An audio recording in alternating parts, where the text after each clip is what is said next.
believe that is a zebra on the ice, Bill. How did he get on the ice? That's amazing. They still can't get him off the ice. This is crazy. Here comes all the zebras. It's a zoo out there. You can't do that. Doesn't matter. Get in the box. Welcome everyone to Chirping Zebras. Maybe we'll all embrace the zebra side. Welcome everyone to Chirping Zebras. Mark Riley alongside Josh Dolan. Gino Bender Jr. will be joining us shortly.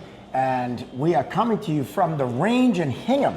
Thank you to Kevin Mason and the Marina Bay Management Group and Grant Links for giving us this beautiful space to record today's episode. And before we get into today's episode, I want to thank AOA Studios for coming out and doing all the great work that they do up in Beverly.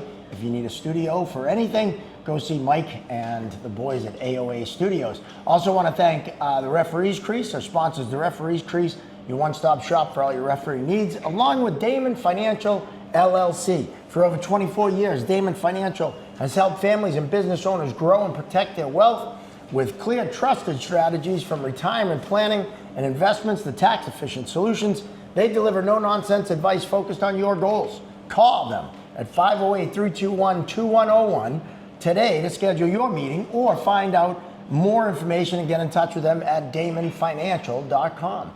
Also want to remind you to like and subscribe on the YouTube and also follow us on all the social medias, the Facebook, the Instagram, and of course, the TikTok. Thank you, Josh. No problem. Stepping in for Gino rather well right there. Yeah. And find all our merch and everything you want to find on our chirpingzebras.com. We got the lace hoodies, the quarter zips, the hats, we got it all. So go check that out as well. He hand delivers the merch, right? I do. I come in, and it's at night. I slide in at night. And he'll do a few jokes for you too. So. Yeah, I like the way you're just. I almost said a word we can't say in the first 5 minutes. Go ahead, say it. Pouring me out. Today's episode is great. Not only we got to thank the range, but today's episode, our guests were just, Lucas Carr, Matt Brown. I don't think you can get any better than them. No. And I've known Lucas for many, many years. I met him at the WAF studio, the radio station I was on for a very long time in Boston. And we've just stayed in touch. He was a huge supporter of the podcast that I did before this called Breaking the Ice, and he's an incredible person, Army Ranger, and he's amazing. Hockey guy. You guys will see. Yeah. Hockey guy, too. Hockey guy. And what he does with the marathon and Matt Brown, if you're not aware, you'll hear the story today, but if you haven't already. But Matt Brown, Norwood hockey player, got injured playing hockey, and Lucas pushes him in the wheelchair in the marathon. Yeah. And you know, this episode, you'll hear a lot of great stuff. And they are raising money for the Matt Brown Foundation, which you'll hear more about as well. And that's something, if you're looking to get behind a foundation or to, help out someone who's running the marathon, which is coming up, couple this will weeks. drop and it'll be next week, I think.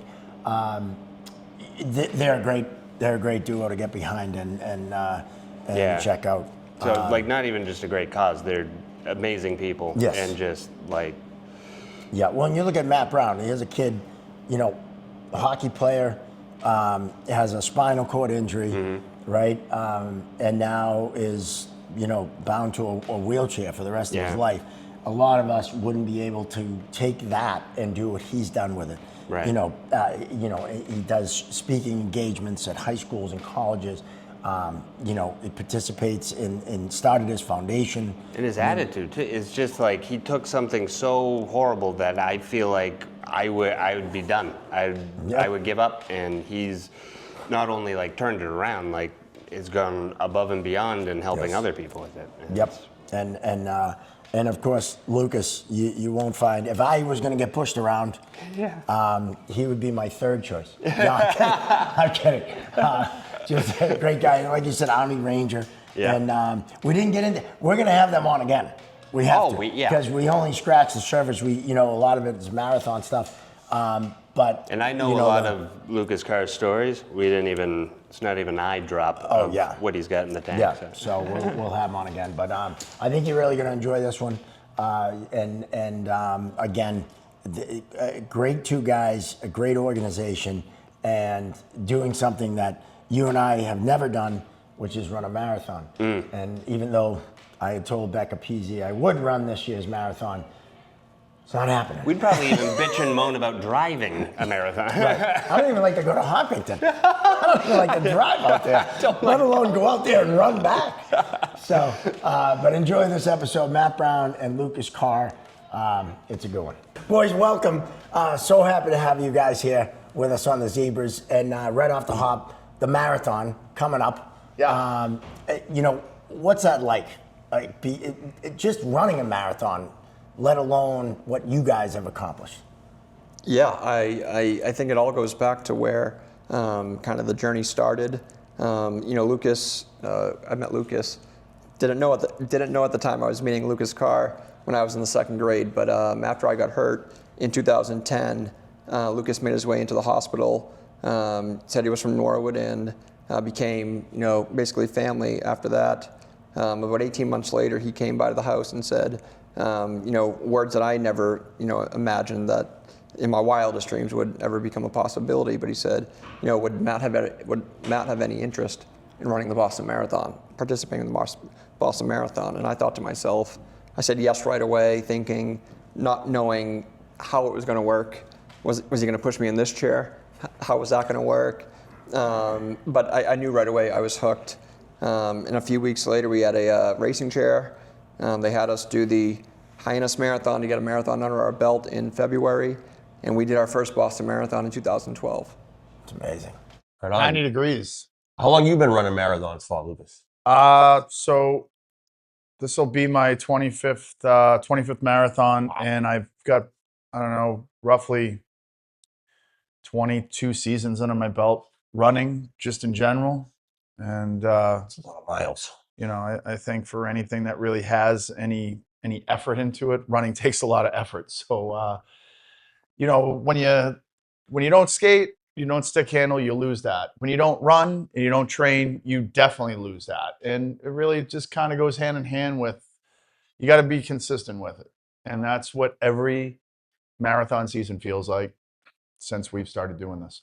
I want to know who decides to run a marathon in February in Hyannis. What the hell are they thinking? When your back's against the wall and you really want to run the Boston Marathon, there aren't many choices around New England to run a marathon. So, right? They pick one out and say, you guys got to finish. We say, okay. We got in the car. I think we got down there. That February, it was maybe 25 degrees. Jesus. And it was a loop. We ran by the water twice. Felt like the wind was in our face the entire time. Got that one under our belt. And then, 2 months later, it was almost 90 degrees. One of the hottest Boston marathons on record. So it was a little bit different than that day down in Hyannis. And that was one that, I'll always remember, crossing the finish line. Absolutely drained, with 90 degrees. Oh, yeah. That was one, but it absolutely hooked me. It absolutely hooked me, and we've been lucky enough to do quite a few after that, and in 2026 will be our 12th Boston Marathon together. That's amazing. You guys are ready for the 777, 7 marathons, 7 countries in 7 days. I think we could do that. But that'd be a little bit of that would be a little bit of a challenge, considering Becca Peasy, a former guest. Yes, former guest. She's done it twice. Wow. What? Yeah, she has the record. Now she runs the thing. Yeah, we can hook you up. We know somebody. Matt. I better get my passport. You need your passport. Yeah, we're the ones complaining about 28 degrees in February. We got to go to Antarctica, man. Yeah, that's where they run. Yeah. That's what made me think of it when you guys talk about the cold. Yeah. Oh God. Oh, she just did one in the North Pole. Got in the Guinness Book again. Yeah. Oh, yeah. So Good for her. I think about that. Like, you're in Antarctica. It's like the scene from the movie Wayne's World when they're like, we could be magically whisked away to Delaware. I mean, Delaware. That's what it must feel like for them. Run like doing that. Like they just get on a plane instead of a car and they land and they're running. It's unbelievable. I do appreciate you guys getting that reference because like 9 out of 10 references that I throw his way, he goes, dude, sorry. I'm way, I don't get it. I smile, laugh, and shake my head. But think about that. You're in Antarctica, South America the next day. Yeah. You know, 3 days later you're in Asia. That's See the world in 7 days. Yeah. Well, what's similar is she ran in Antarctica and then ran in, I think it was Morocco, it was like 100 degrees. Yeah, complete flip. That was like 3 days later or something. So it's just, man, that body, it's wild. The body 3 days later, that's it? The body cannot feel. That's it. The body cannot feel. You do that for great breakfast. at the end of that. No. She wanted me to run the marathon this year. I was all gung ho when she was on, and luckily I hadn't talked to her about training because I don't think I'd make it. Put your phone on Do Not Disturb after that Yeah, episode. no, You got out of that one, Mark. Yeah. Yeah. I mean, look, truthfully, I think for anybody, we really need to remember the first guy that actually did it died, which was a very long time ago. But at the same time, that first marathon in 2012, there were times I'm like, I really don't think I'm going to make it. And I just like looked down at Matt. I'm like, all right, we're going to push. But there was actually a time we were like at mile 24 and I didn't know what was going on. I was so like discombobulated with everything. And Matt will always remember this. Luke! And I'm drained. Luke! Drained. And he did it again. I'm like, oh, what? Basically. Can you just empty? Grab my headphones, yeah. Yeah, I'm like, It was like, I'm sure he was thinking, he's like, buddy, we got 2 miles to go. Your headphones can wait. Your headphones can wait. We do not need to worry about that. And by that point, like it was like in the desert looking at a mirage. I mean, 30 feet in front of you, you could see the waves on the ground. It was just about finishing at that point. I was soaked from head to toe, as well as Matt was soaked from head to toe. And needless to say, a lot of people volunteered that day on their day off to run that marathon until their nipples were also raw. So, I mean, for fun. But needless to say, it was probably, I know, right? And when you were in that situation, like all that stuff just goes out the door. The feeling, everything goes out the door. Everything literally in behind you also goes out the door. But Matt can attest to this, that like we've seen some crazy, like, can we swear on this? Oh yeah, we can We swear. can? All right. Remember, We're 5 minutes in. We're good. Remember, we are representing the foundation, so All right. Needless to say, I'll try to keep it PG. no, I'm going to keep it PG. I was just talking about people shit. I mean, I don't know. Yeah. But anyway, so. The most famous one ever, Uda Pipping. Right? And, You're right. who's the first one to see us at the end of every finish?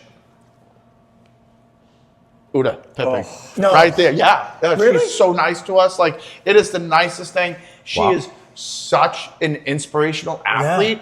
Just from every standpoint and every value for like every aspect of the running community. She's there, like hugging strangers who just like literally, are just like in such an emotional wreck, just crossing the finish line.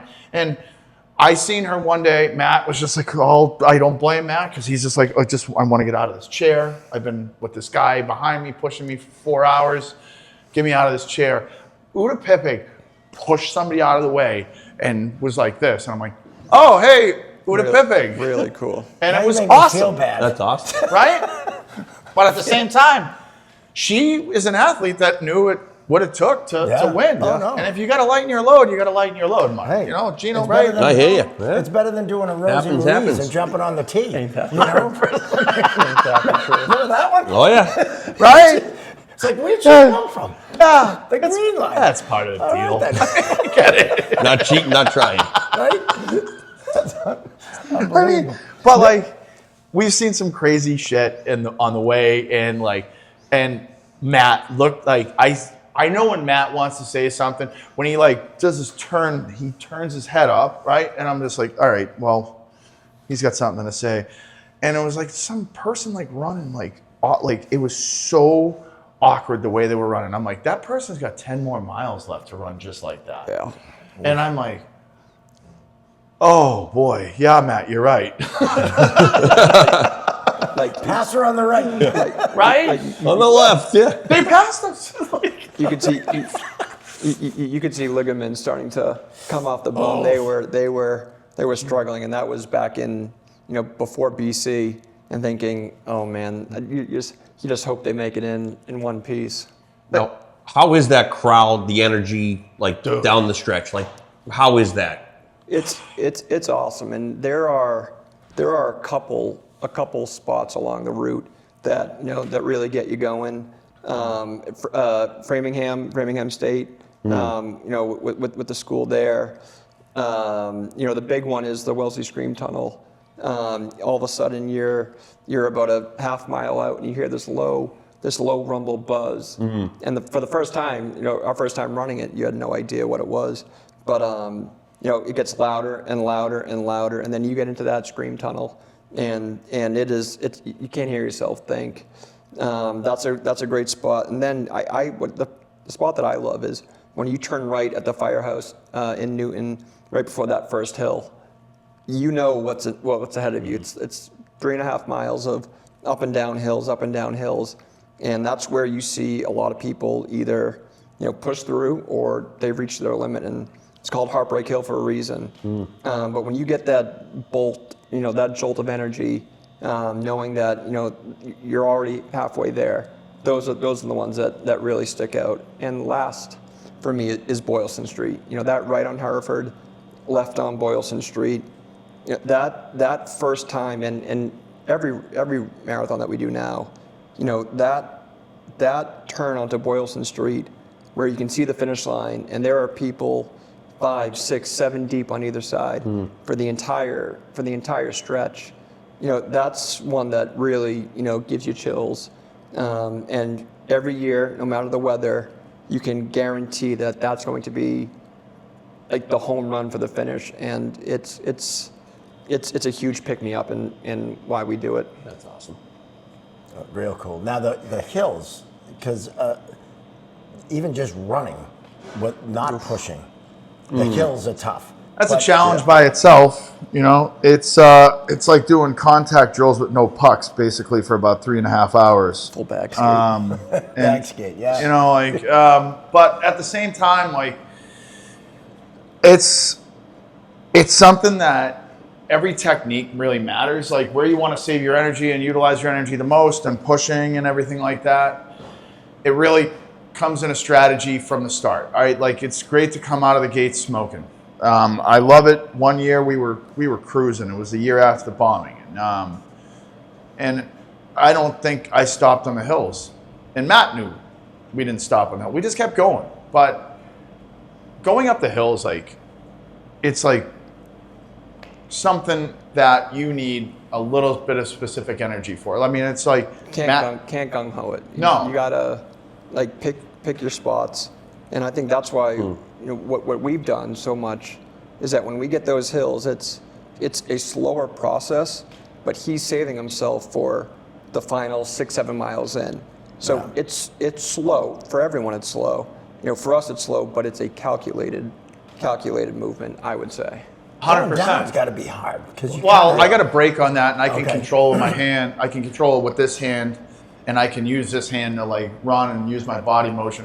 The chair goes to the left, and I have to jerk it back to the right a little bit sometimes when you're going on the road. But again, it's all technique. And Matt is a full-size human as well. That's another thing that's you have to factor in. It's I think he's weighing in at a whopping 175 now. A little bit lighter, Man. But it's funny. People always ask, what's your training regimen? And Lucas is in the gym. Lucas is in the gym, 2 hours each night. He's running. And people ask, what do I do? I cut out ice cream and Twinkies. There you go.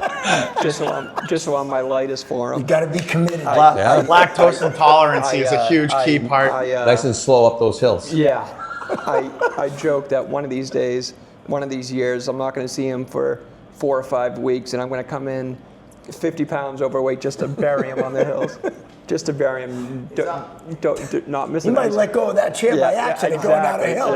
It'd be all over. Believe me, I feel it. All right, No, like I feel that shit. Yeah, Like, it's good. Like he's the one putting in. I mean, crazy amount of effort just to get us in there. You know, from point A to point B, and I give him all the credit, especially with this year. Lucas will tell you, this year was tough with Pathfinder and with the tree company business. With that storm down the Cape, he's been down there.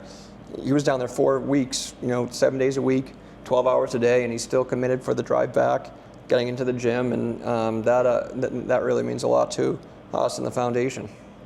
I mean, it goes without saying that like it is for one of the best foundations you could ever be a part of. Yeah, talk about that, the foundation, and because not many people, might know about it. Sure, yeah. I think it goes back to 2010. I was a sophomore at Nord High. I had just gotten called up to the varsity team. Played in 2 games against Walpole and Natick, and with each game, I felt stronger on my skates, stronger with the puck on my stick, and so I was super excited for that game against Weymouth. We played Weymouth on Saturday, January 23rd, 2010, at the Hingham, at the Pilgrim Marina down in Hingham. It was a Saturday afternoon game, so the boys were excited to go down, do our job, get a W, and maybe see where the night took us after. But from puck drop, we were fully, immersed with a Weymouth team that was a powerhouse that year. That game started, and nothing was going well for me. Couldn't stay on my feet. By the time halfway through the first period, coach had saw that he had enough. I was benched for a period of time, went through the intermission, got to the locker room. Can't tell you where I was sitting, who was saying what next to me, but I knew that the team was trying to get something going. And about halfway through the second period, coach looked at the 3 of us and said, "Now go do something." I hopped the boards, saw that the puck was racing towards our end. As a forward, I was technically out of position, but I made the decision to go for it as the first guy back. The puck went behind our net. A player on the other team and I were racing for the puck. We collided. I ended up losing my footing and went headfirst into the boards. And in hockey, one of the first things that you're taught is that when you get hit, you get back up and get back into the play. So I sent that message to my body. Nothing happened. Confused, I sent the same message again, but the result was the same. And I knew that at that point it was serious. I was transferred to South Shore Hospital, ultimately sent to Children's Hospital, and I woke up there kind of 5 or 6 days later. And it was dark. It was dark at that point. I asked why a lot. Why did this happen to me? What did I do to deserve this? And I can remember just as I was hitting my lowest point, the sliding door in my ICU room became a revolving door. People coming in, family coming out, messages from around the country and around the world were starting to make their way to our bedside. And that right there let me know that I wasn't going to go through what was ahead of me alone. And so I realized that, I had 2 options. I could dwell on the past, worry about, why this happened, or I could set a goal that I'm going to work as hard as I can for as long as it takes to one day get back on my feet. And I think, seeing the support that I had through high school, through going to college, through the years after, I knew it was time for us to try to get back. And I was super fortunate with the Travis Roy Foundation, Boston Bruins Foundation. Everyone was out there helping us out and going through this for, at that point, 10 years. It was, all right, I've seen enough individuals in my situation that it was now time for us to kind of be there like other foundations were for us. And so I tried in college. Everyday college life got in the way. But I knew it was time to give it one more shot. And in the fall of 2019, we were incorporated. I was going to use the 2020 Boston Marathon as our kickoff, and then the world shut down. And so I made it a point and made a decision that I was going to launch the foundation in June of 2020, smack dab in the middle of a pandemic, a 501c3 where you're dependent upon events and fundraisers. And it wasn't easy at first, but that support system that I had around me, that village, made its way over to the foundation, and little by little we were able to help individuals out. And I think going back to the marathon, in 2012, 2014, 15, 17, 18, and 19, every time Lucas and I got to the starting line, we were thrilled that we were running, raising money and awareness for some great organizations. But in the back of our heads, I think we both had, how great would it be to one day run the Boston Marathon for the foundation ourselves. And so, the marathon was always a dream. It was a dream to run the foundation for ourselves one day, and that dream became a reality in 2021 when we got to that fall Boston Marathon, got to the starting line with the Matt Brown Foundation across our chests. And the last 5 years have been, it's like a roller coaster ascension. First 2 years were tough. We were able to do what we could, and then getting into the charity program last year, our grant applications have multiplied. Our grants that we have going out have multiplied, and in 2024 we were able to do $130,000 in grants. Wow. We got into the charity program last year, and in 2025 we boosted that number from $130,000 to $238,000 in 1 year. Wow. Right now we're past $600,000 since our incorporation. So it's been a dream, and I shudder at the thought of my answer when Lucas came by that fall, and I said, nah, not really. He opened the door to crazy possibilities with what we can do with the foundation and the marathon. That's awesome. Here we are. Yeah. Sorry. No, we're all from No. That was a little long-winded. That was excellent. But Yeah. that's what everyone needs to hear, because I don't think enough people know about it. Yeah. And just your attitude and how you reacted to this over the years is just so inspiring and so incredible that everyone should know about it. And that's one of the reasons why we want to have you guys on. Oh, yeah. To tell that story. It's just it's incredible.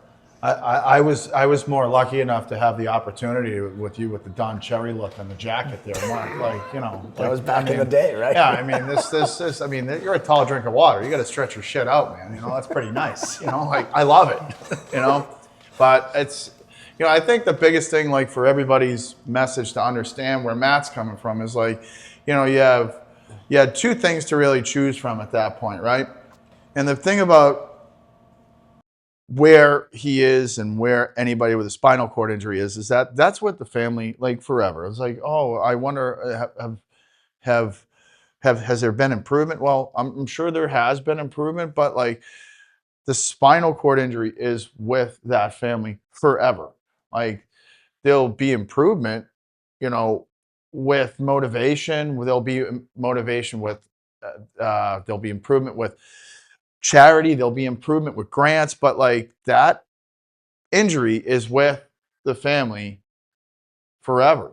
And what the Matt Brown Foundation represents is the longevity to help all those families out as they progressively go through this journey forever. And we're on it forever. So I think it goes without saying that having the opportunity to run with Matt in many marathons and to be a part of a culture is in Massachusetts of hockey and a great group of people. It's really, I really can't begin to imagine how hard some of these days are for some of these families. But when Matt Brown comes around, he sheds light on a lot of these situations that do make them come to fruition for a better hope for a better future. And that's really kind of the logistics of what we're just trying to represent every time we put a jersey on that says Matt Brown across the front of it.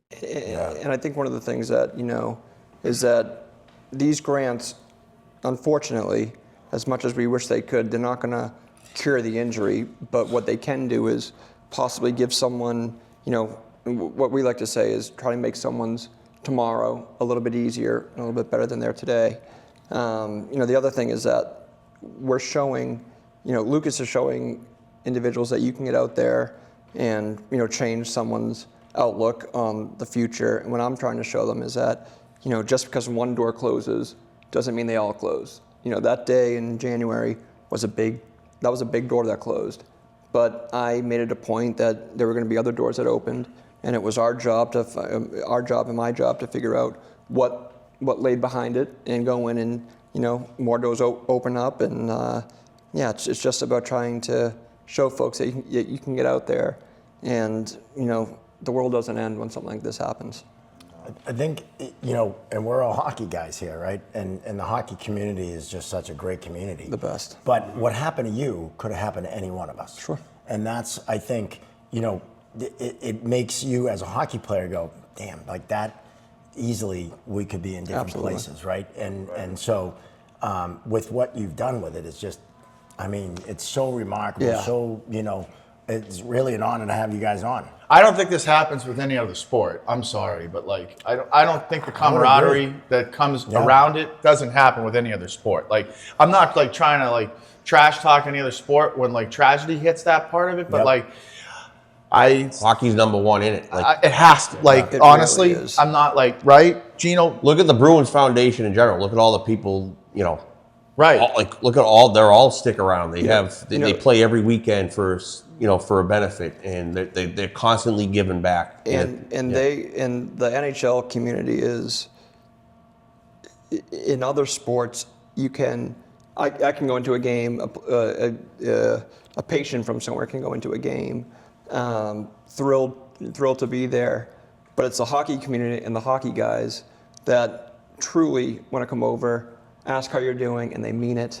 They check in, and we were so lucky with the Bruins, and that core group in 2010 to 2013, 2014. I mean, having those guys in your corner, checking in on you. How do you not try and? How do you try and not? If they're in your corner, you're going to do your best to keep those good days present and those far days far and few between.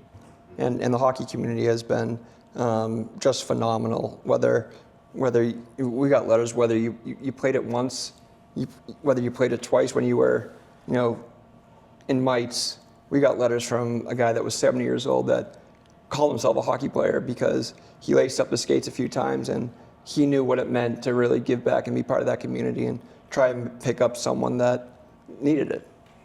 Yeah, that's great. Darren McCarty said it best on an episode, in that it doesn't matter what level you play, where you play, or what. Our love of hockey is the same. Right. So whether you're, the best at what you do and a gold medal winner and a Stanley Cup winner, or you're a beer leaguer, we all love the game the same, and that's what hockey is. You can really feel it too. Like I'm with the Bruins alumni every single weekend, and it's went from like, oh my God, I'm in the Bruins alumni locker room to like it's a beer league locker room.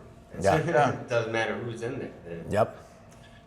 Think about like doing that like on a softball field or something like that. I mean, I get that, and the truth of the matter is, it's like we've all watched, we've all grown up watching just the normalization of some of these individuals, not just because of they're like all these superstars on these hockey teams. No, these people are actual like really like legit individuals who want to actually get to know you, and they're like, it was, Patrice Bergeron on how he's helped Matt out like all over the course of the years.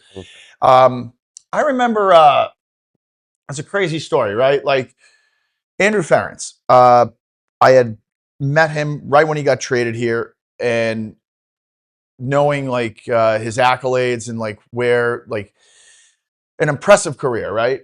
Impressive career from like, holy crap, this kid wrote a letter to every GM in the National Hockey League in 1997 that he was a very good choice for any general manager to draft him. Right? Yeah. Did you anybody I didn't know that. Right? And he did. And it was it was written to each general manager differently. And that's how articulate he was. But, I'll tell you right now, like on a side note, if it wasn't for him in the Game 7 in the 2011 conference finals against Tampa, nobody else will see that seam that he made from his own defensive end to pass that puck to David Krejci, where obviously that was the one goal of the game, where it ended 1-0. It was the best game that they played all year. All year. All year. No penalties. There were no penalties, right? And there was that one scene because I think they were playing 1-2-1. I'm pretty sure if you actually they were doing 1-2-1, and he saw the seam. He goes, listen, when I'm going here, this is where I want you to go. And he hit Krejci, and that pass was right on the tape.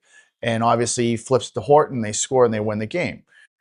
On a side note, that was that. But the big thing about that was I had like just gotten back from doing 22 months collectively throughout all of from 2005 to 2010, and had met Matt in the hospital, and I had met Andrew Ferentz like while I was home on leave, and we connected, and I remember very briefly during one of my deployments, Abraham Odishu. Matt, you remember Abe? So yes, we dedicated a flag to him, to Matt. My old unit took it on a patrol, but told him about Matt, told him about the camaraderie we all have with hockey. Flew it high above Afghanistan. That was actually Iraq at the time, but you're close. We were coming from there. All right. It's all the same to fucking me. matter. All right. Yes. So like the logistics about like how this story Facts. was crazy, right? Like how did this all like come about? Well, Abraham Odishu got hit by an RKJ3 and it knocked off the lower portion of his right leg. So he lost his leg. And like he's asking me questions about going to Ranger school and all this stuff. And I'm going through the whole process of everything. And all right, this kid is really like, not only does he like want to learn about like Ranger school, but he's like asking me questions about hockey. And it was a 2010 year when Philadelphia came back. That whole year. So like, we're building something here, right? So, Matt's going through his recovery process, and like, I go, Andrew, like, I got to do something for Matt. I got a buddy of mine that's coming in.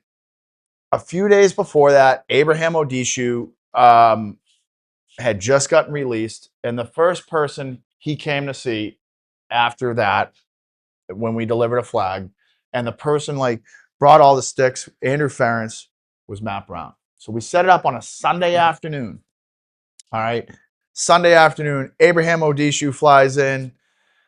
We got a flag in our hand. He's got a prosthetic and everything. And like the kid got a Bronze Star with Valor. I remember like the whole thing that happened. RKJ3 goes through eight inches of up armored steel. It penetrated his right leg. He still pushed it down to push everybody through the kill zone, get everybody out of there.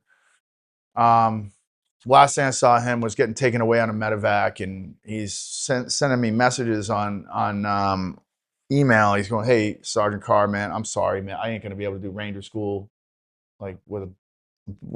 I go, well, okay, man. Like, I'm wicked sorry, but like the selfish guy I was, I'm like, well, would you want to come up to Boston like soon, like, because I'm getting out. Like, is that something you would want to do?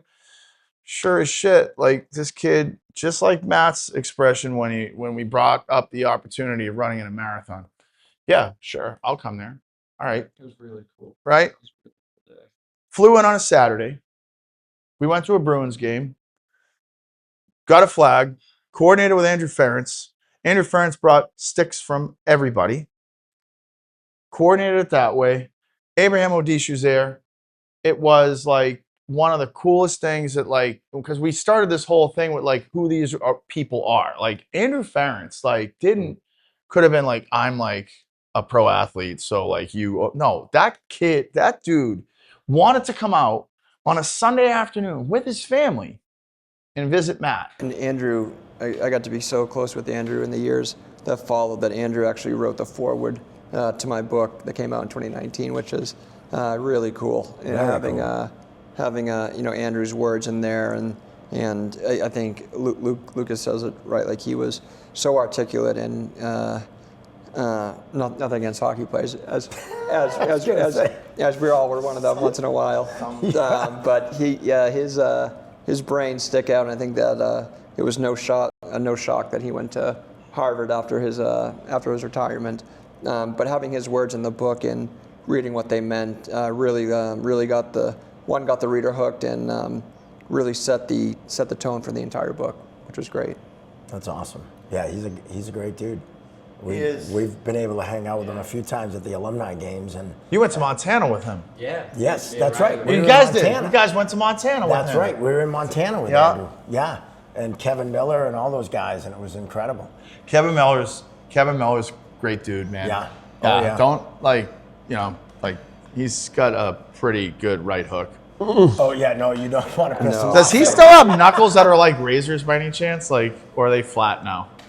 The what? His knuckles were like razors. If he hit you, but it was like watching him skate was like always like I'm like he usually held his stick like this. Like I'm like, oh my god, he's gonna fuck somebody up. Just getting ready. When he first came up in the I reffed him in the minors when he first came up. I Yeah. was like, who's baby Bambi up here? And then he started beating the shit out of people. Then all my buddies from Celtic was like, who's this?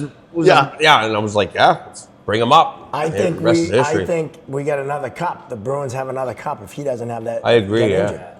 injured. Yeah. If he doesn't get injured, we win the cup. I think Yeah? we beat Chicago. Yeah, I really do think that would happen. That was was such a good. good Go one. out and get Yeah, those were some of them they were nights. good. Nah. Hey, So everybody was like that. You talk about that series, like somebody. I was like, if you really rewatch that series, like again, like how much we had that team on the road, I right? do too. Chicago, I won't rewatch it again. right? I refuse to. Like, but like somebody was like, so you watched that series, right? I'm like, yeah. They're like, what do you think was a turning point? I'm like, honestly, when we were tie game and they scored a shorthanded goal. Yes. The shorthanded Yeah. goal, Patrick Sharp scored a shorthanded goal with like 5 minutes left in the first period, and they went up 2-1. And it was a shootout for the rest of that game. Yeah. And then, like, obviously, I think Chicago won in overtime, but like, It was that that was the overtime game they won in Boston? Yes, that was overtime. Game 6 was we were up, and then With a Yeah. minute to go, everyone's Boland. Yeah. everyone's planning their Game 7 watch parties. Yeah, my yeah. father Where was are you gonna scared. be? Where are you gonna be? Where are you gonna be? We were at the game sitting 10 rows up from the thing. Rooney got us the tickets, and my father's standing in front of me, and he's texting Don Garcia. Yeah. Hey, Game 7, here we go, Chicago. I hit him so hard with my hat, I go, mush. And I go, I cracked him right over the head. You say mush? Yeah, I did. I yelled mush. I go, we all did. I was with Sweeney, his brother. We were calling him a mush. Yeah. And then my mother left. She didn't see the Stanley Cup come out. She did not want to see it. I was in the man. building for that one too. When my dad left, and I was like, Oh, this sucks, but how often that do you shorthanded see goal, the man. cup Stanley Cup. presented on the ice? Yeah. Me and the boys had a long conversation because we had 3 friends that were in there for the game, and they hightailed it out of there. And I think with the way it ended, can't blame them. But looking back, They were outside smoking the parliaments with my mother. She goes, I'm going to have a putt. Like, see ya. But also, those same people were hightailing it out of there when they were losing to Toronto in the first round, and then they were scrambling to get back to their seats. And I was Yeah. like, that's the don't best. go back and- That's Yeah. is that Dave Gosher's most famous Yeah, call? Yeah. Bergeron.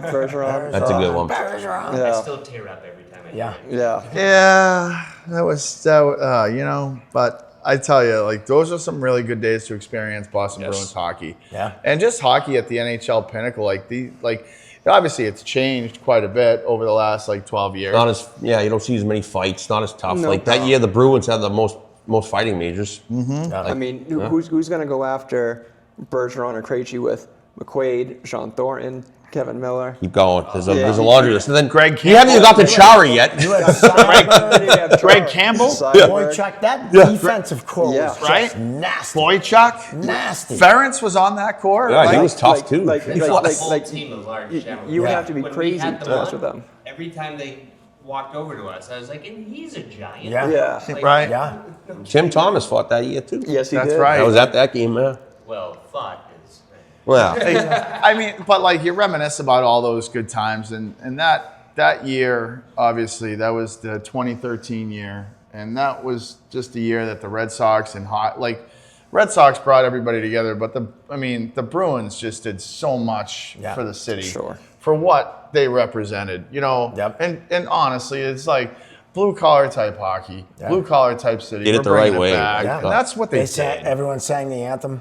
Yeah, chills at the to Garden. Yeah. I mean, now talk a little bit about that, because that was the one year you were sick and didn't you ran without Matt. Yeah. And it wasn't too long after you crossed the finish line that the bombs went off. No, you know, very, very beautiful. Like the days I was running for the Boston Bruins Foundation, and I remember talking to, you know, it was just a bizarre day that like how it started. Kerry Collins, who was the CEO at the time, or the executive officer of the Boston Bruins Foundation,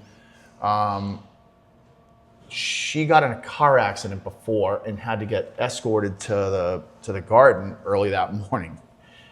So a state trooper like picked her up in her car, take her, you know, got her, you know, to the bus. She's on her way finally to the starting line with the entire Boston Bruins marathon team. So all right, like here we go. Like, and there's like 3 people with shin splints. They're like, oh my God, I got shin splints. I'm like, all right, we'll get that fixed. Hold on, you know. And like I had like KT band tape, and I just wrapped it up, got a bunch of ice, put their shins in ice, and I'm like, you're gonna have to run like that for the rest of the. If you want to complain about shin splints, you're gonna have to run like that. All right. See you later. They're the worst. All right, and we get to the starting line. My corral was like, and like the crazy part about this was like, this was before like people were really adamant about bandits running the Boston Marathon, right? Nobody cared. Like, oh, I was in wave 3. I got into wave 1 and I was gone. I'm like, I just want to get back to have some fun. And that's what I was doing. I don't care. Like, get my buckle on and be buckle strong. Here we go. You know, put on your fun hats. We're on our way. But like the run was like the day was so nice, and like I remember like getting through Natick. I'm like, oh, I will be at this place, and I will be at Daisy Buchanan's on Newberry Street by 2 o'clock, and I will be ISB'd by 3. And in case nobody knows what ISB means, that is short for I smell blackout. So, needless to say, like I'm a huge fan of like Captain Morgan and Ginger, and once I get those flowing, stay the fuck away. Like I'm serious. Like it is a good time. But don't get me too excited. Like, it's not like in a violent way, like in a very fun way. Like, oh, I'll fucking start falling on these. All right. Oh, that's so good. Squeezing people like you did to me when I walked in here. 100%. Maybe more. Saying this right in front of a bar. Right? Kept looking back. Yeah. I'm sorry. What was that guy's name in The Shining with Jack Nicholson? I don't know. Hey, where's the bartender going? It's fine, right? So, like, I'm running. This is great. All right, I turned Boylston Street. I had a flag in my hand, and I raised it up before, you know, we finished the race. And I'm like, I finished the race, and like this dude from the medical tent's like, are you sure you're okay? I'm like, yeah, dude, I just ran 26 miles. Leave me the fuck alone. Like, I'm fine. And then all of a sudden, one explosion goes off, and nobody knows what the fuck was going on. Like nobody understood what was going on. Like somebody thought it was like a sewer cap blew off or something like that, or like a Transformer or something. Underground transformer. Like nobody knew what was going on. But the crazy thing about it was, I was going out with somebody at the time, and I was explaining what an explosion sound like, what an IED sounded like. Because I had watched this movie, and I'm not shitting you. Like, I didn't really want to watch it just because, like, I didn't want to watch it. But it was Friday. I needed something to do, so I was watching the movie Zero Dark 30. And there was a scene in the movie when the car went to Camp Chapman, and it fucking blew up. And I'm just like, it's fucking leaning to one side, and then all of a sudden, boom, like, fuck! And then just like, I'm like, shit. I go, just everything's fine. It's good. It's just a movie. But I had to explain to somebody what that actually sounded like and what it would feel like, right? And sure as shit, like, Boston Marathon, that day, reality struck the city of Boston and the entire world. And the logistics behind it were like another one goes off and people are like, oh, they're just shooting off cannons for the marathon this year. No, they were like, we're above the marathon. You see people running and shit like that. Like nobody knew still what was going on. People were ripping down the barriers. Like I had tended to about like 12 or 13 people. Matt's father, Mike, had seen it. It was, I'm in a Boston Bruins singlet, like working on people, moving people out, all lower extremity injuries. People with shrapnel, like glass broken out from all the front stores. You name it. It was just like, it was the worst possible case scenario you could have ever seen. But to have a medical trauma background in a combat zone, how do you put somebody into that situation after finishing a marathon, right? So if you really look at every little thing that you've done to try to get to that point, right? It was shattered. Like every person's accomplishment to train for that marathon. The emotion was taken out of every person's body. Like, even worse than the 1986 Red Sox, for God's sakes. But like, any emotion that you would have had for personal accomplishment and loving the city, an individual like Matt Brown, like we all do, and the city that you love so much, and your teams that you love so much, and the Boston Marathon that you love so much was just dashed. Yeah. And everybody was like, why our city, right? Like everybody's asking, like, what do we do, right? It took a little bit of time, and it was one of the most impressive shows of like, and I mean this, of support to get back everybody's emotion for the following year. Carry on the rest of that torch, Boston sports teams, city of Boston, and everybody. Put all this bullshit aside.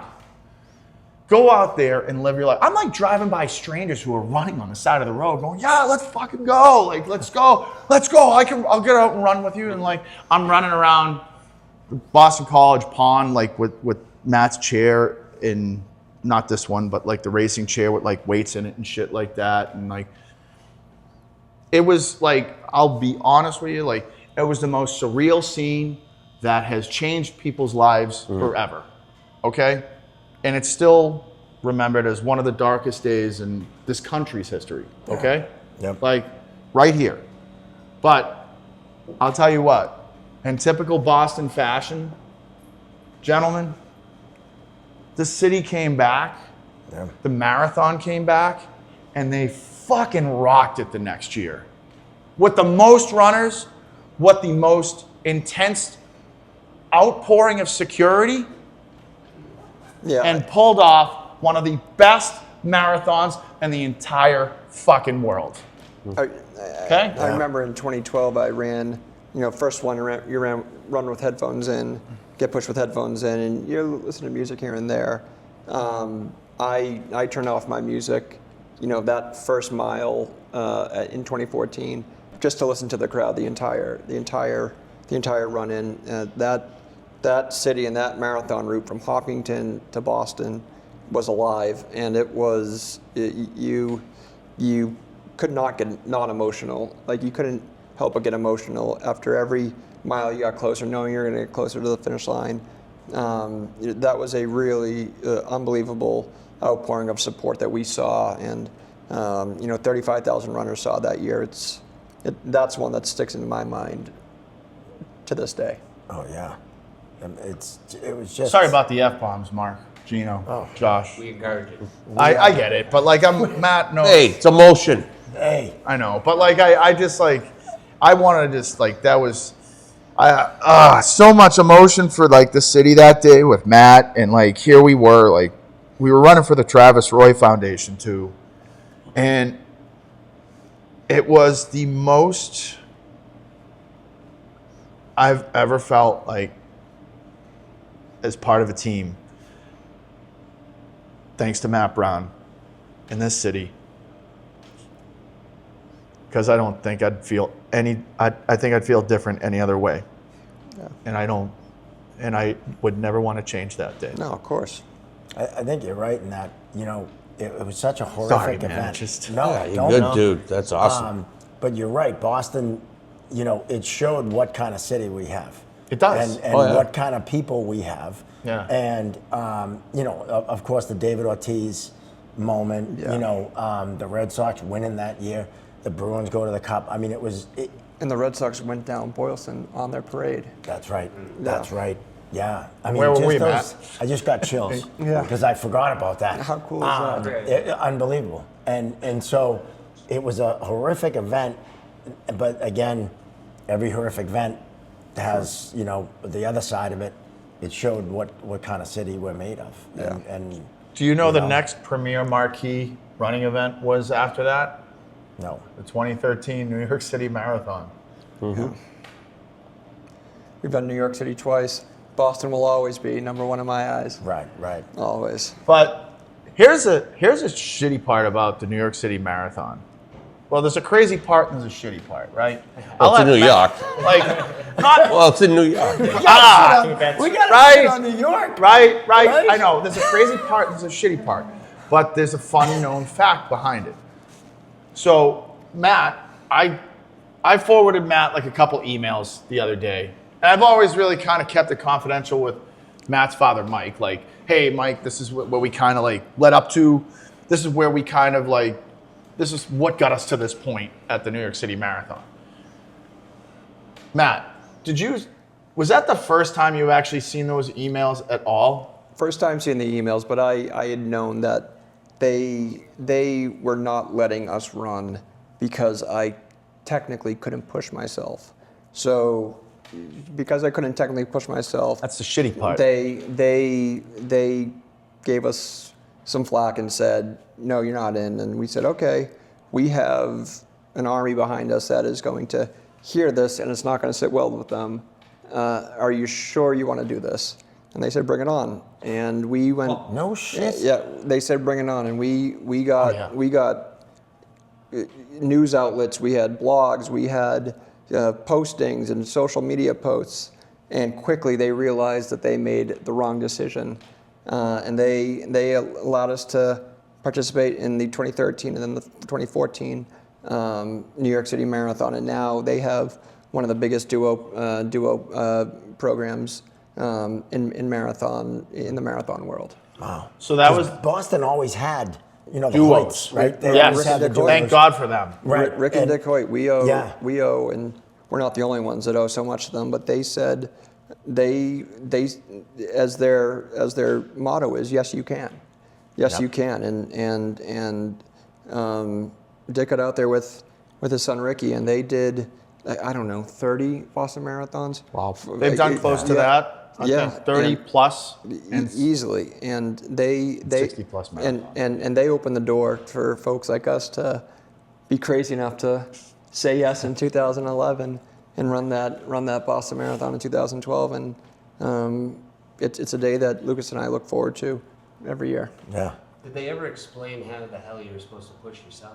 Yeah, yeah. I know. All right. So they had never had. So a they duo in they that never marathon. had somebody like us challenge their whole outlook of it, right? So it's like, all right, so Another reason Josh Boston's Dolan, better. hey Yeah. man, you can't run the New York City Marathon like pushing Mark Riley. Like, well, why not? All right, well, we're gonna get somebody behind it, like our friend Gino. Gino's gonna get behind this and push this to another level where it needs to go to, right? So Andrew Ferentz got on his Twitter. Again, thank you, Andrew. Yep. We had other people from Hannity get on our side. We had the executive producer from Hannity directly email the New York Roadrunners, all right, with a very stern statement. We had the mayor of Boston at the time call the New York Roadrunners at the time. I don't know if you ever knew that part of it, but that happened. So it was just like, we found out what they were trying to do. They were telling everybody else that that was their policy. Their policy was to be pushed under your own will, or Like I had to be in a manual wheelchair. Yes. Because you use my arms. Right. You need to be able to self-sustain yourself to be part of that marathon, to compete in the New York City Marathon. And I'm like, this is not going to sit good with me. So I ended up like figuring out what we had to do. And I looked into it and I'm like, all right, so like you look into the American Disabilities Act and you figure out that. I went to a law library for like a month. I'm not kidding. Like I don't. That might be the shocking, right? most shocking part of this. Right? Whole Like story. a law. Go to a library. Did you bring someone to read to you? I kind of needed some. They had Cliff Notes. The librarian hated me at the end of this. I'm like, I need something for this.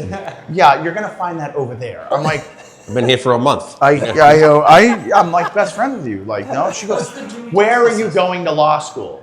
I go, I'm suing somebody. to the University of Bunker Hill. the United States. I did go to Bunker Hill. That was a great school, by the way. I had a professor. Going back to Andrew. Yeah. Andrew was so smart that he went back and found runners in Gumby suits and folks that were dressed up in like it was Halloween. And Andrew made a point where he said, like, listen, you're letting these guys do it.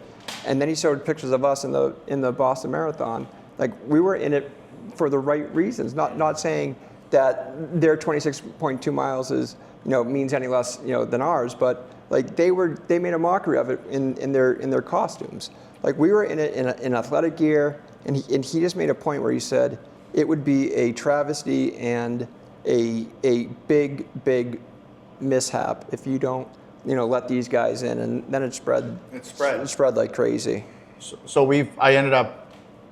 Thank you for pointing that out because that's an important part of what got us to the next level as well, Mark, and Josh. So like the whole looking into it, I had found out that it was just a written policy from the New York Roadrunners that created that. It wasn't a law that they were exemplifying that we couldn't do that. So we found that out. We had somebody with credentials, not me, actually email, and they're like, okay, yeah, like, and I got us. And I got the email directly from the person who was saying no, that they would welcome our invitation to the New York City Marathon.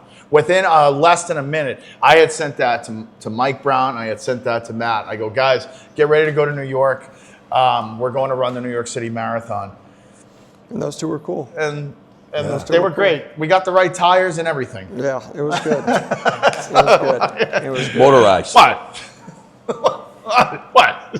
It was good. But that was crazy. The Red Sox were going down Boylston Street, and we were going down over one of the bridges. So, like, it was a memorable moment to set the tone for others to follow, and it was such a great experience that I don't know. I'd do it again with Matt, but I would definitely say I was grateful for the opportunity that we had in New York, especially when the Red Sox just won the World Series. Oh, yeah. And so you were the first duo in the New York City Marathon. I don't know if it was the first. We weren't the first one. First duo, but I would go back and say I think it was the first duo in a situation, like mine, where like they had duos before, but nothing like the. I think maybe a situation like mine, and breaking down that policy. We're hoping that it. I'm not a lawyer, by the way. We're hoping it opened the doors, for more folks in situations like mine that could participate. Yeah. So they allowed us to be the first registered duo participants. The Hoyts had done it before, as I believe I forgot like how they had put it, but we were the first registered duo participants in the New York City Marathon. The Hoyts were probably special guests or something. They were allowed like a guest. They were participating. I forgot what the woman said to me, like when well, I know they did it. Well, they're like they technically weren't registered marathon participants, Mr. Carr. I'm like, okay, well, we are. So it opened the door for a lot of people to raise a lot of money for duo categories, and here we are, like awesome. Talking about another victory in New York. Yeah. There you go. Take that. But Now so 2 New Yorks, a bunch of Bostons, Hyannis. Yeah. Any other places you guys We're on the have done? Chicago one? Chicago. Yeah. I haven't done that yet. So that's on the list. So Chicago's on the yeah, list. we have 15 under our belt. Obviously the 12 Boston, 2 New York, and that one cold one down in Hyannis that February morning. But again, that got us into Boston, and it's been awesome. Then you got the 777 coming up. Yeah. Try that next Yeah. year. 7 continents in 7 days. Yeah. 7 marathons. Yeah. We'll have to we'll get you in touch with Becca, and she runs the marathon. Do I get every those year. miles? You should get the air miles, everything. You get Yep. the air miles. You get the points. Yeah, you get the points. And you get first class. He's in the Yeah, coach. that's right. I'll do coach all day. I'm great. I'm great out back there. Like- I'll start working the crowd. It's wild. Since she's been on, it's gone twice. So I follow with her on Instagram. It's absolutely insane. Like they're getting on buses and it's Really wild. cool. I always people say, "What's your favorite episode?" That's one of them, yeah. 105 or whatever we've done, and I'm like, she was the most impressive athlete we've had on. Yeah, I would say so. And all the people we've had on, That's really cool.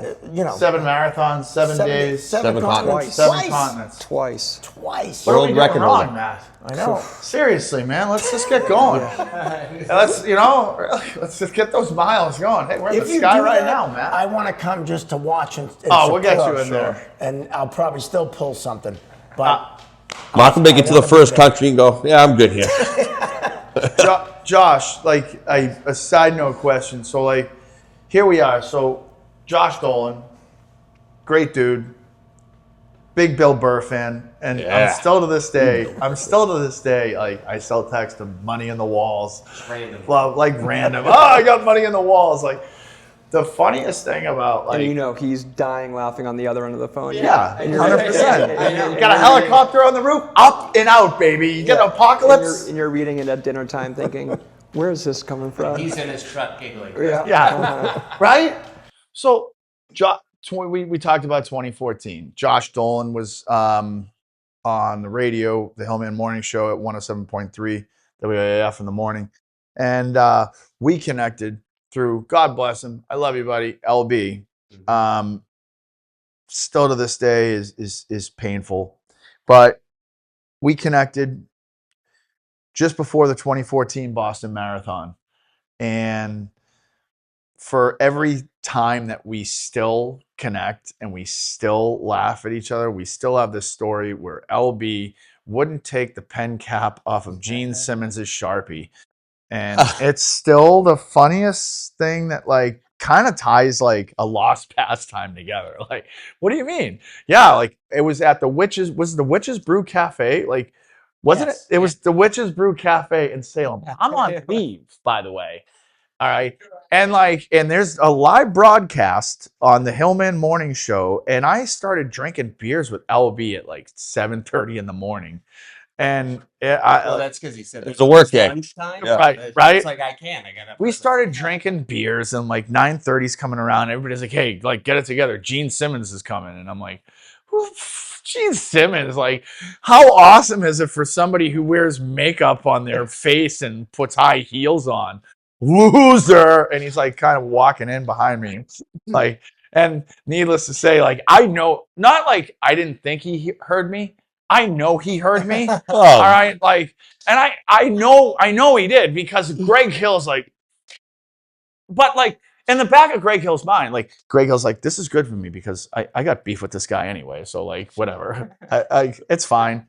But that's just how it was. But it got better, and it got 10 times better. And everybody's clearing out of the way. There's a line forming. Gene Simmons is sitting down. I'm here, LB right here, dude sitting, Gene Simmons right here. Looks back at LB and I.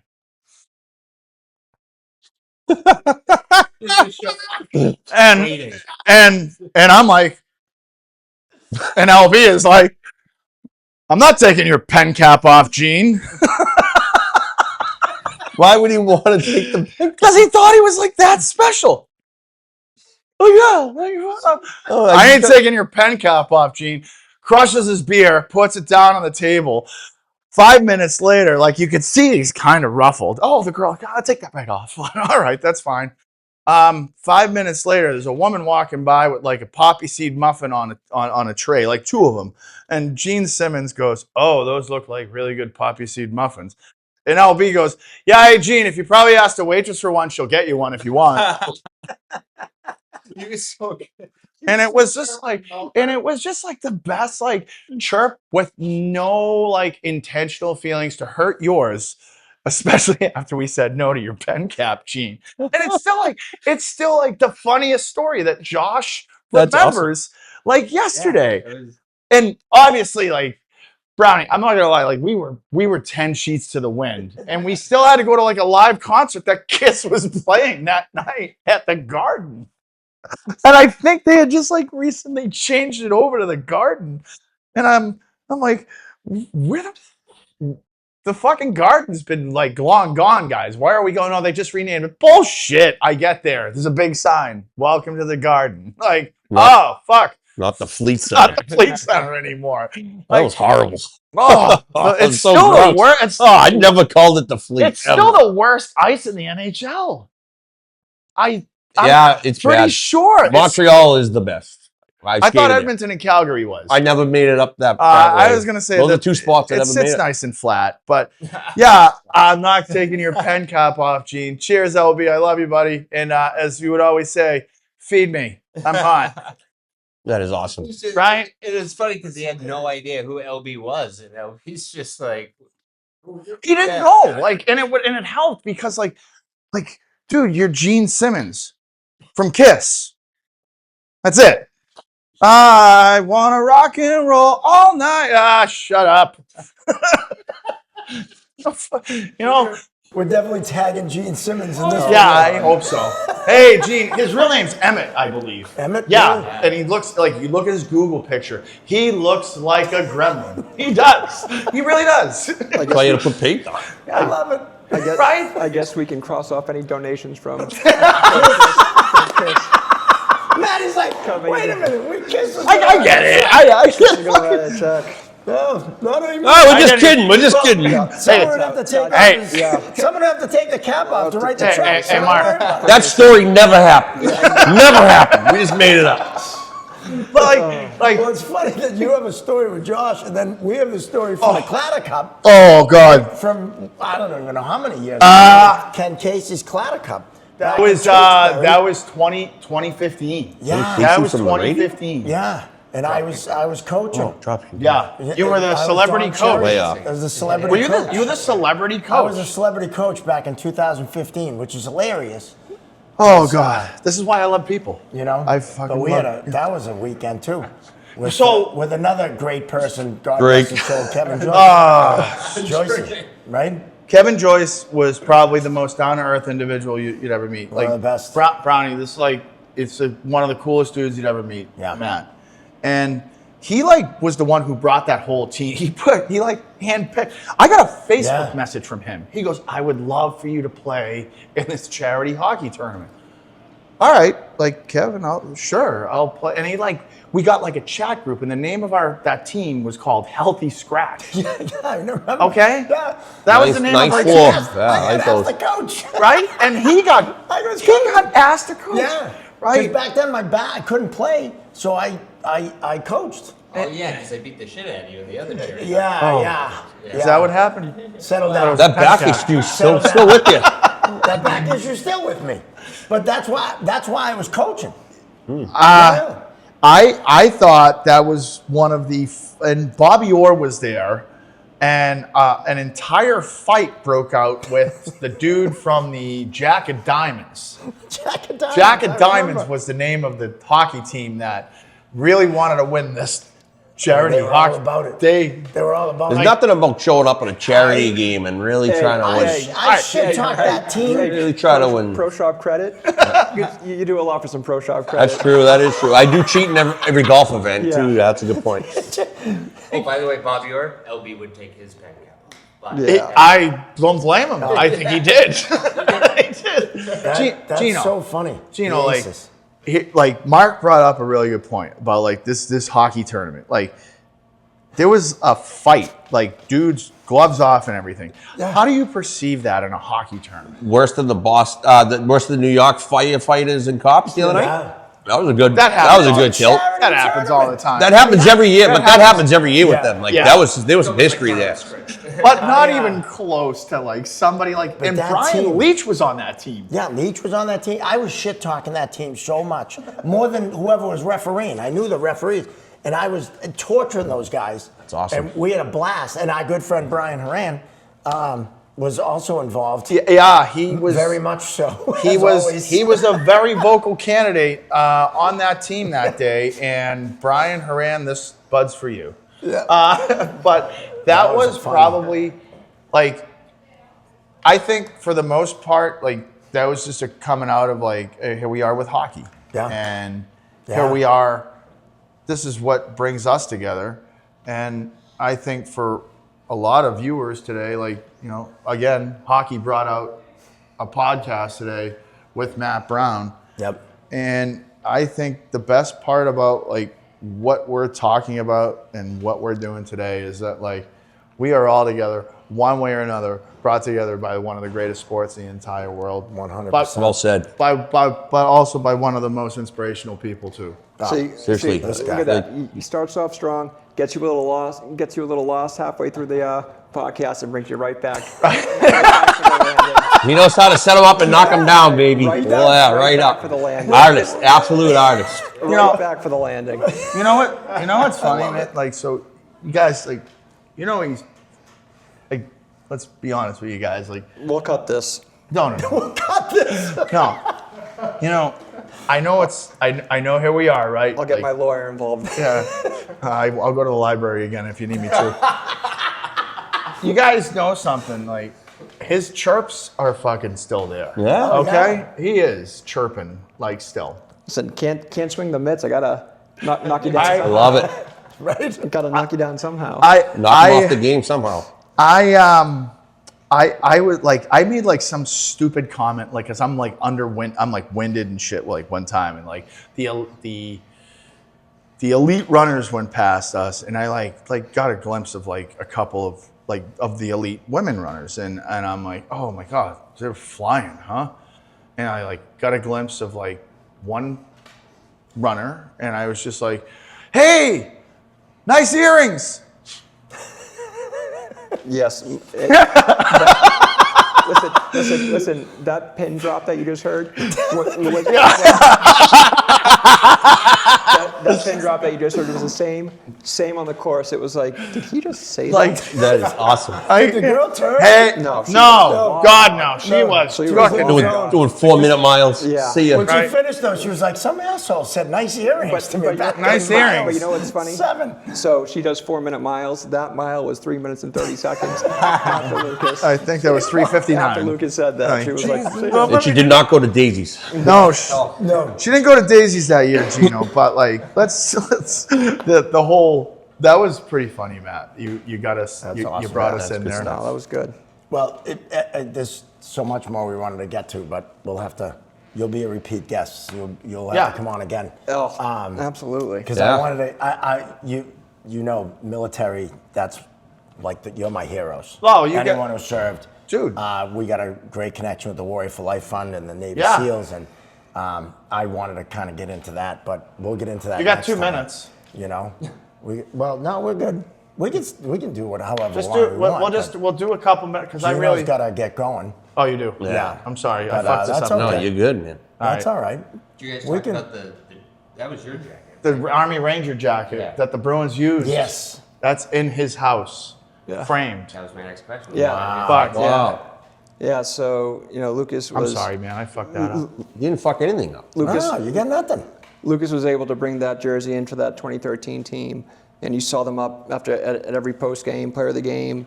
Everyone was wearing that jersey, and you could tell it meant a lot to them. They were honored to wear it, and I was lucky enough, when Andrew left Boston and he was on his way up to Edmonton, he asked if he could stop by one day, and he came to the door with a bag, and who knew what was in it, and he brought it out, and he said, this jacket needs a resting spot here in Boston, and And he said that, with the attitude that I had put in at that point for the 3 years, not letting this injury win, he mentioned that he asked if I would take it, and it's in the basement right now behind glass. Finally, I had it above my bed for years and years and years, and when I went down to school, I always had it above my bed at school, and lived with 8 kids on the hockey team, junior and senior year, and that first and second weekend junior year, we'd come in on a Saturday night,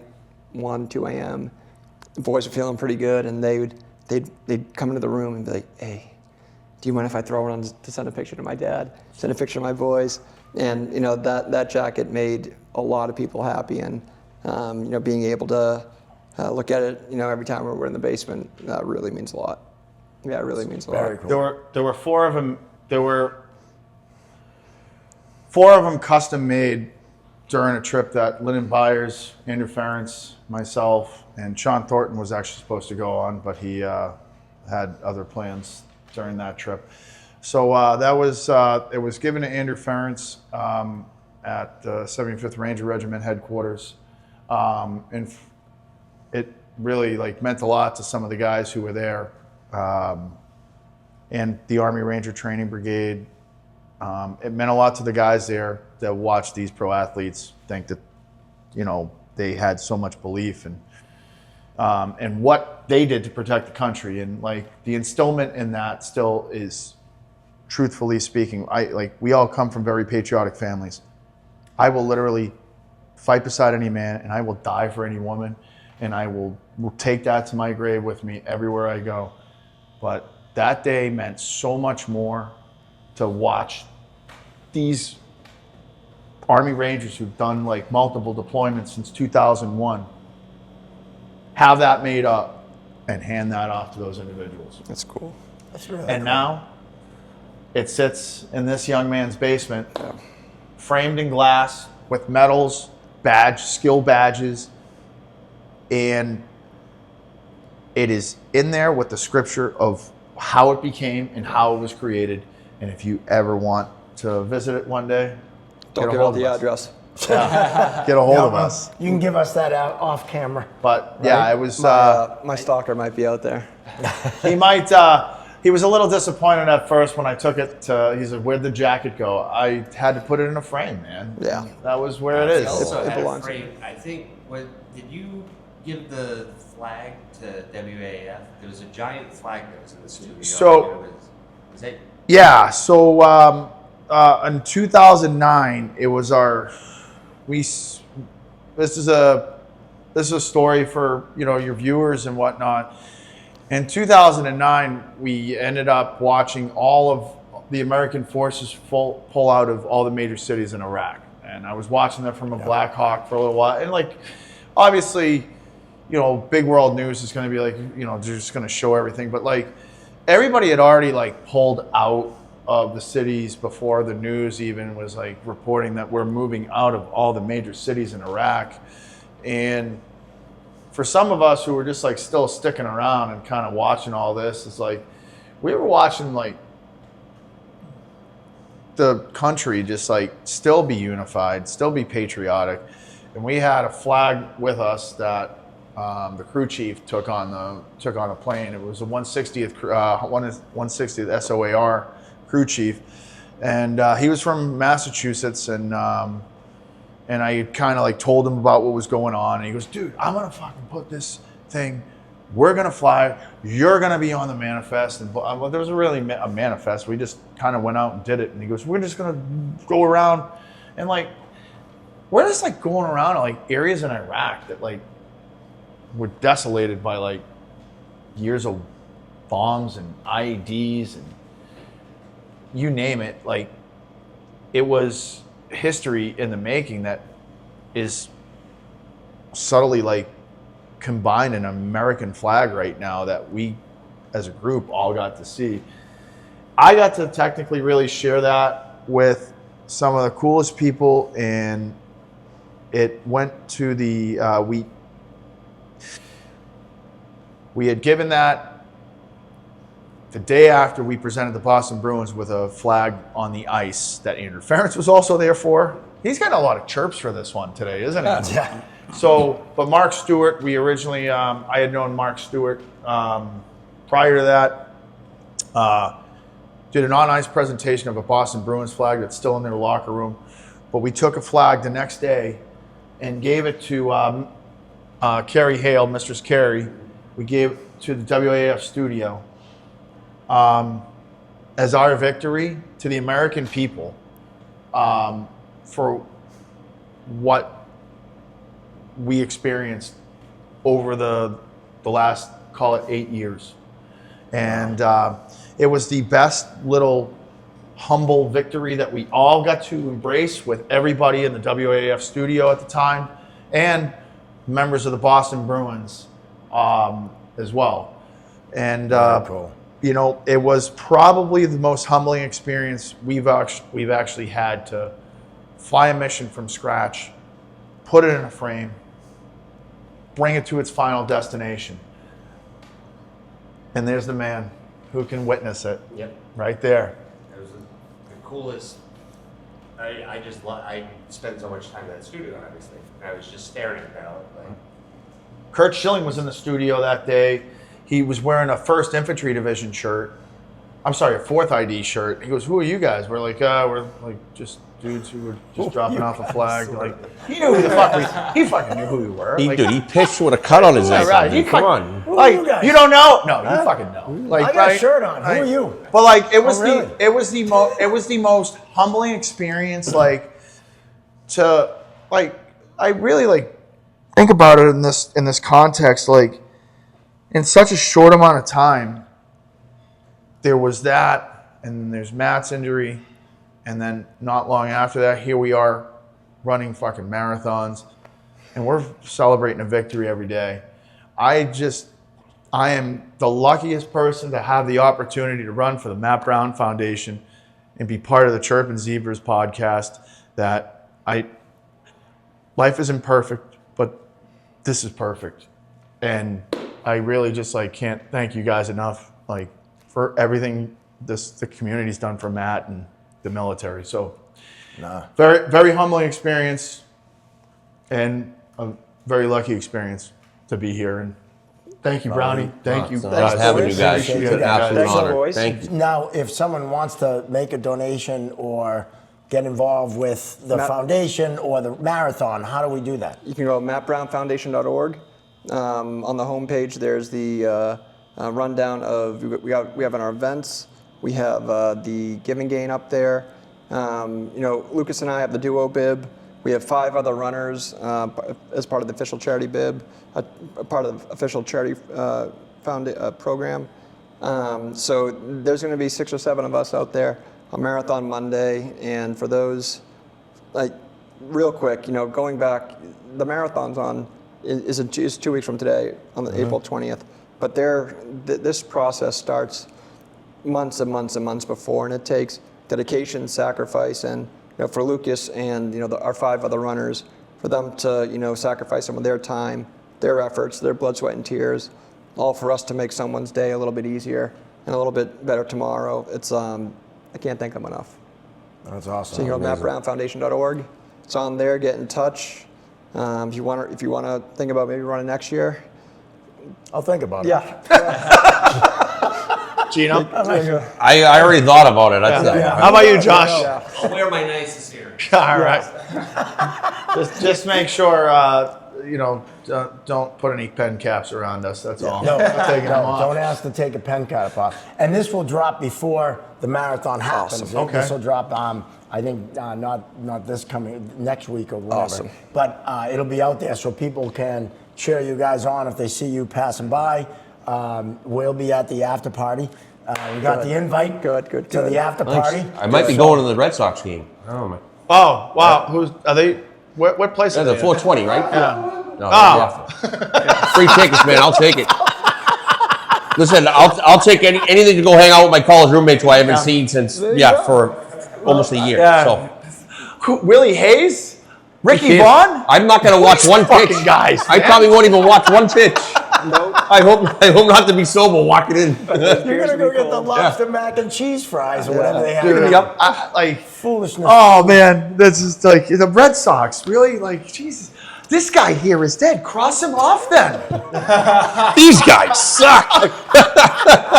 I think like Brownie. Dude, that movie's so. That's what we feel like. Oh, You see Major that. League. Oh my God, it's the best. I How'd you like to manage the Indians? Oh, I don't know. You're gonna go the other line. That's the bit outside. Here, a set of white walls. The funniest one-liner of that entire movie, and I like still laugh at it right now. I still laugh at it to this day. Like, it's when Harris comes up Yes. to Pedro Serrano's locker, and he looks around, and he looks down, and he goes, "Wouldn't leave that rum sitting around this crowd of This group. He like does it so perfect. It's like, and that was not scripted. No. There's no fucking way. Like, Couldn't have been. wouldn't leave that rum sitting around this group. How are you? So good. Very bad. This joke was wrong. Very bad.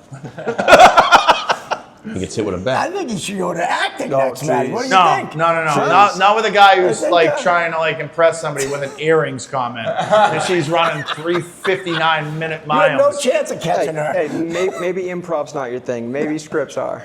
No, nothing is my thing. I went to a law library for a month. You've been working on stand-up as long as since 2014. Oh, man. Stand-up. All right. That's his next thing. Yeah, I know. Oh, Mark, geez. I need some help. He'll call me like 6 months, haven't talked to each other. He'll call me and just start doing bits. He's been thinking We of- gotta, we gotta. We got it?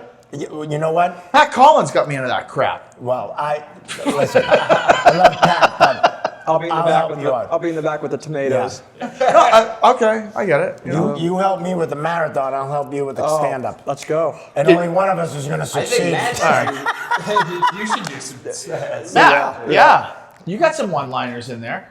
Got a few. You get the timing down. Type 5. Like- Type 5. Like, to be honest with you, like, I think Gino is like the silent, deadly killer out of like everybody. I'd be like, oh my God, like that guy hasn't really said much, but I think he's taking it in right now. We're all going to be Kinda dead soon.